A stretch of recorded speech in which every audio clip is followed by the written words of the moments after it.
안녕하세요. 연금이야기 차경수입니다. 저는 공무원으로 22년, 공기업에서 17년 근무 후 퇴직한 지 1년 지났습니다. 은퇴 후 여행 다니며 연금 관련 유튜브도 하고 방송도 출연하고 강의, 잡지 기고 그리고 연금 상담을 하면서 지내고 있습니다. 제가 다니던 회사도 기술직은 재취업이 잘 되는데 저 같은 사무직은 은퇴 후 갈 곳이 없습니다. 30년 이상의 재직 경력이 은퇴 후 재취업하는데 실제 아무런 도움이 안 됩니다. 인생을 3등분 하면 은퇴 후 삶이 가장 긴데 은퇴 후 삶에 대해 걱정만 할 뿐 어찌 되겠지 뭐 이런 마음을 가진 사람들이 많습니다. 은퇴 후 뭘 할 것인지는 한 몇 달 쉬면서 천천히 생각하겠다는 사람도 있습니다.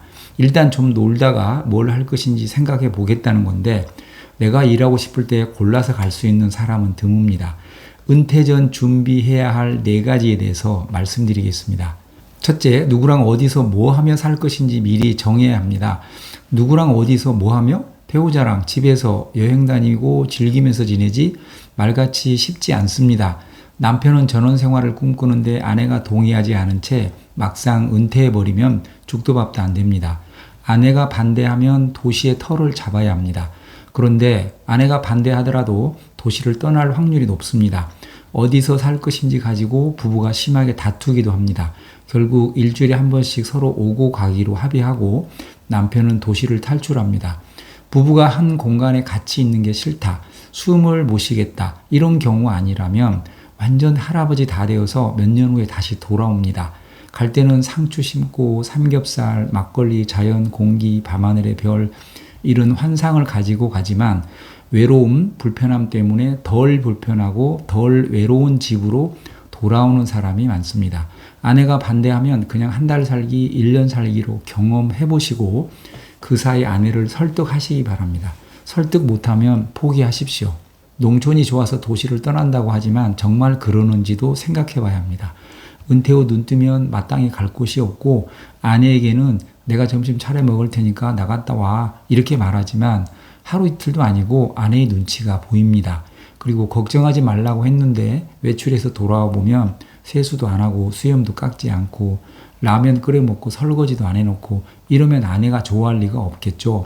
현역 때는 돈 벌어다 주고 저녁도 먹고 들어올 때가 많고 그냥 저냥 넘어갔지만 종일 같이 붙어 있어야 하니까 양치하고 세면대 칫솔 때리는 소리에도 스트레스 받을 수 있습니다.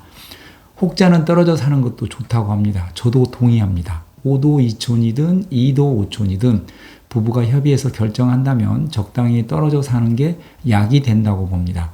하지만 농촌이든 도시든 부부가 은퇴 후 같이 사는 게 더 바람직하지 않겠습니까? 그러려면 도시에선 눈 뜨면 갈 곳이 있어야겠죠. 종일 넷플릭스나 유튜브 보고 모자 눌러 쓰고 공원 돌고 이건 내 중심으로 시간을 쓰는 게 아니고 시간을 때우는 거겠죠. 나이 먹고 특별히 할 일 없으면 당구장에서 종일 시간을 보내는 은퇴자들이 많습니다. 어떻게 보내든 본인이 행복하면 그만이고 소소한 일상에서 행복을 찾으면 되겠지만 은퇴 후 갈 곳이 없어서 종일 당구장에서 보내는 일상이 저는 축복으로 보이진 않습니다. 아내가 반대했는데도 우기고 강행했다면 오기 싫은 자식, 후배들 자꾸 상추 뜯어가라고 하지 마시고 혼자서 외로움까지도 즐기면서 지내시기 바랍니다. 누군가에는 낭만으로 누군가에게는 꾸질꾸질하게 보일 겁니다. 가서 보니 그렇게 행복해 보이지 않다면 안 가겠죠? 부부가 치밀하게 몇 년 전부터 같이 준비해도 적응 못할 수도 있는데 아내 동의 없이 또는 무기나에 혼자서 준비한 전원생활은 몇 년 못 버틴다에 한 표 던집니다. 가더라도 절대 도시집을 팔지 말자. 부부가 뜻이 맞아 같이 내려가더라도 돌아올 도시집은 팔면 안 됩니다. 은퇴 전부터 땅 사놓고 멋지게 지어서 은퇴 시점에 도시를 탈출하는 사람도 있습니다. 부부가 같이 준비했을 수도 있고 남편이 하도 노래를 부르니까 그냥 한번 해보라고 내버려 두는 케이스도 있겠죠. 어쨌든 아주 만족하고 살더라도 도시에 있는 아파트는 팔지 마십시오. 아무리 적응 잘 해도 아프고 병원에 다니기 시작하면 도시로 와야 합니다. 집 팔아서 수억 들여서 멋지게 지어놓고 나중에 오도 가도 못하는 신세가 되는 사람도 있습니다. 나오고 싶어도 안 팔립니다. 결국 멋진 집 짓는다고 10년 늙고 자식들 지인들 올 곳에 대비해 방 3개 마당에 잔디 심고 멋지게 지어놔서 매일 농사 짓고 일하느라 10년 늙고 여기저기 아프기 시작하고 외롭고 힘들어서 도시로 가고 싶어도 집이 안 팔려서 감옥살이하다 집 비워놓고 탈출하는 사람도 있습니다. 전원 생활에 만족하는 사람들은 부부가 오래전부터 준비한 겁니다. TV도 없이 세상과 단절하며 살아도 밤하늘의 별을 보고 마당에 핀 이름 모를 꽃을 보고 감동하며 소확행하는 삶을 살아갑니다. 은퇴 후 뭐 하며 살 것인가? 라고 물으면 수년간 일했는데 여행 다니고 즐기며 산다는 사람이 많습니다.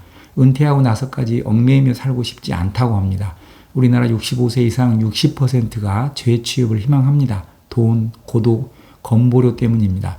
일주일에 4, 5일 정도는 노동 강도가 약한 곳에서 스트레스 없이 야간은 피하고 자식들에게 부끄럽지 않은 일, 보수는 월 150에서 200 정도 좋겠다. 이런 꿀 자리 없습니다. 꼭 돈을 벌어라가 아니고 돈벌이든 자원봉사든 눈 뜨면 갈 곳이 있어야 한다는 겁니다. 소일거리인데 용돈벌이가 되면 더 좋겠죠. 은퇴 후 해외여행도 다녀오고 몇 달 푹 쉬고 천천히 생각해 보겠다? 위험합니다. 미리미리 준비하고 방향을 잡아놓고 해외여행도 가고 한 달 살기도 해야 합니다. 대부분 노후연금이 풍족하지 않습니다. 그래서 다들 내려놓고 산다고들 합니다. 연금에 맞춰서 아끼고 덜 쓰고 욕심 부리지 않고 건강하게 살면 되지 뭐. 정답입니다. 그런데 은퇴한 기라성 같은 선배들 보면 주로 당구장으로 모입니다. 제 눈에는 이게 흔히 얘기하는 소확행은 아닌 것 같습니다. 은퇴 후 종일 당구장에서 시간을 보내기엔 은퇴 후 삶이 너무 깁니다. 둘째, 무턱대고 자격증부터 따지 말고 젊은이들이 기피하는 틈새 시장을 노려라입니다. 공인중개사, 감정평가사, 주택관리사 좋다는 자격증을 일단 따놓는 사람들이 있습니다.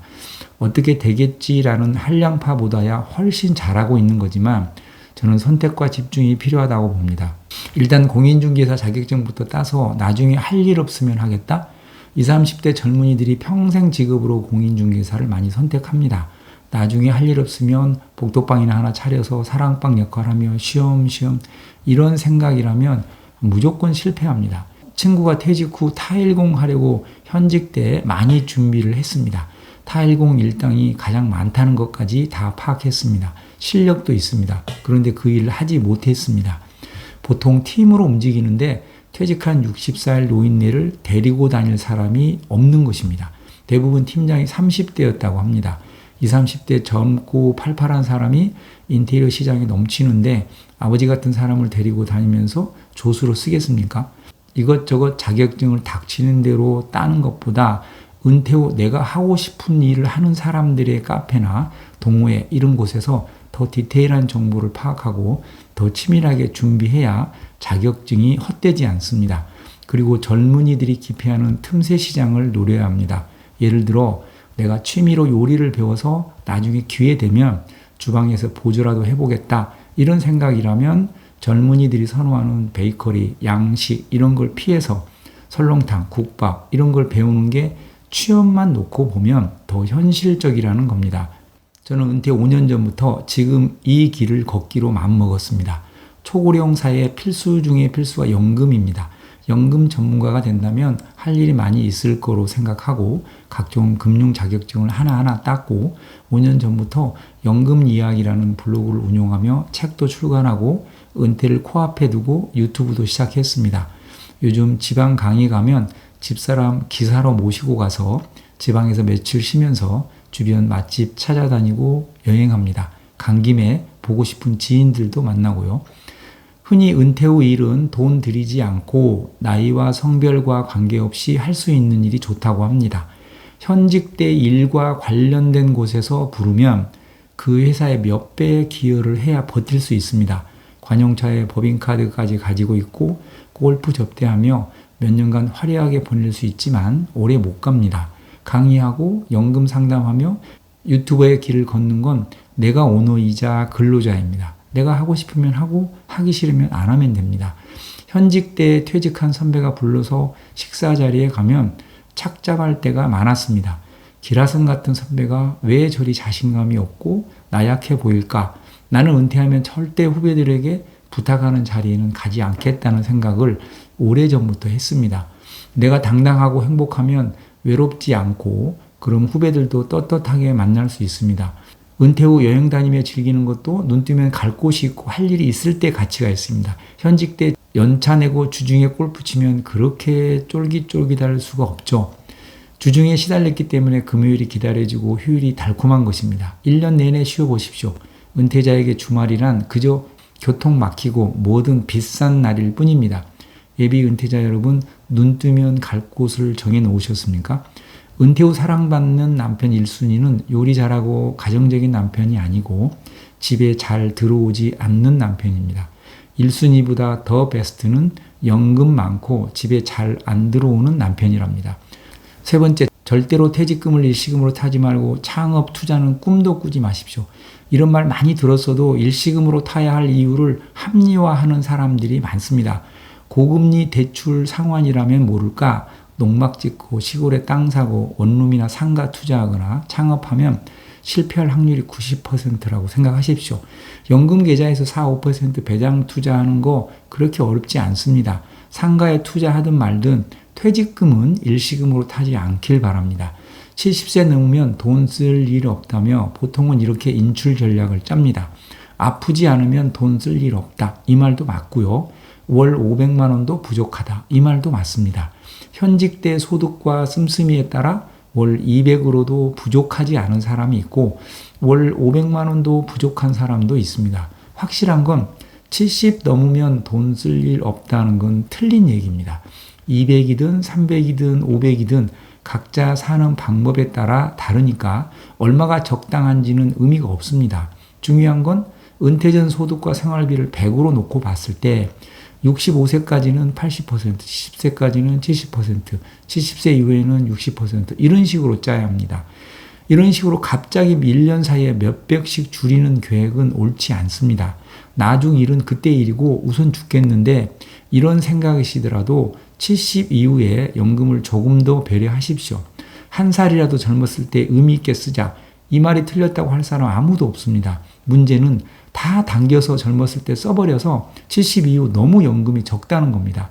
이런 식으로 완만하게 줄여 나가겠다는 계획을 짜시기 바랍니다. 줄일 수 있는 게 한계가 있습니다. 70세 이후에는 공적연금 하나로 살겠다는 계획은 노후에 큰 어려움을 겪을 수 있으니까 연금 수명을 길게 가져가시기 바랍니다. 그러기 위해서는 미리 연금 계좌는 꼭 개설해 놓으십시오. 투자를 하더라도 연금저축계좌나 IRP 계좌에서 해야 합니다. 미리 증권사에서 연금저축펀드와 IRP 계좌를 만들어 놓으시기 바랍니다.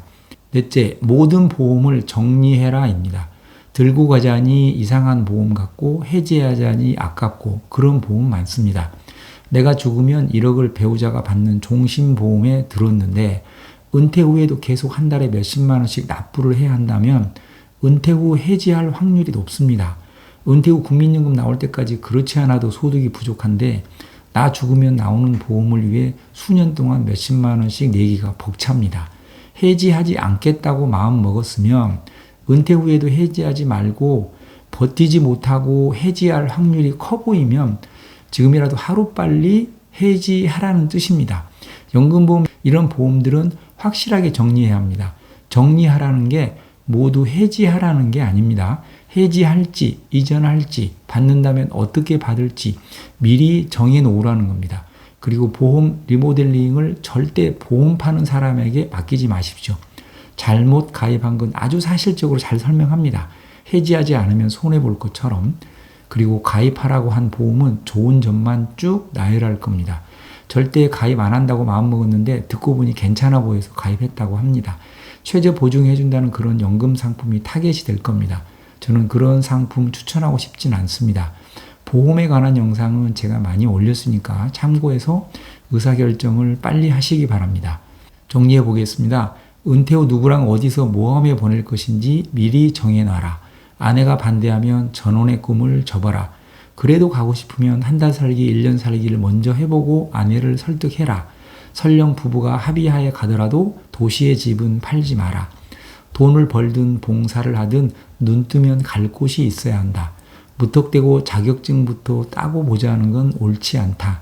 젊은이들이 기피하는 틈새 시장을 노려라. 퇴직금은 절대 일시금으로 타지 마라. 창업, 투자는 꿈도 꾸지 마라. 은퇴 전 반드시 보험을 정리하자. 보험 리모델링은 보험 파는 사람에게 맡기지 말고 저같이 보험 팔지 않은 사람에게 맡기시는 게 좋습니다. 은퇴 준비 잘 하셔서 은퇴 후 40년 축복 받으시기 바랍니다. 감사합니다.